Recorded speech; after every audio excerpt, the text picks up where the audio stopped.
നിമി, നിങ്ങളോട് സംസാരിക്കാനുണ്ട്. എന്താ അജു നിന്റെ പ്രശ്നം? ഇതൊരു ഓഫീസാണ്. ഇവിടെ എന്നെ നാണം കെടുത്താൽ പോവാൻ നോക്ക്. എനിക്കൊരു തെറ്റ് പറ്റിപ്പോയി. I am really sorry. നീ പോയ അജു. നമുക്കൊരു 5 മിനിറ്റ് സംസാരിച്ച എല്ലാ പ്രശ്നങ്ങളും മാറുന്നുണ്ട്. Get lost. അതെ, നിങ്ങൾ തമ്മിലുള്ള പ്രശ്നം എന്താണെന്നൊന്നും എനിക്കറിയില്ല. പക്ഷേ നീ ലോകത്ത് ഏറ്റവും കൂടുതൽ സ്നേഹിച്ചതും നിന്നെ ഏറ്റവും കൂടുതൽ സ്നേഹിച്ചതും ഒരാളാണ് അജു. അവൻ്റെ എല്ലാ സെൽഫ് റെസ്പെക്റ്റും കളഞ്ഞുകൊണ്ടാണ് ഇപ്പോൾ വരുന്നത്. അങ്ങനെ ഒരാളെ നമുക്ക് വേണ്ടി വരുന്നെങ്കിൽ നീ ഒന്ന് ആലോചിക്കണം. അവൻ ഈ ലോകത്ത് നീ കഴിഞ്ഞിട്ടേ ഉള്ളൂ, മറ്റെന്തും. ക്ഷമിക്കാൻ പറ്റാത്ത തെറ്റൊന്നും ഇല്ലല്ലോ ഈ ലോകത്ത്.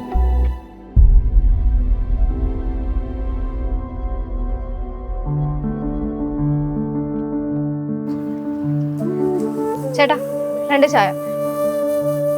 ചായ വരുമ്പോൾ സിഗരറ്റ് കളഞ്ഞോളാം.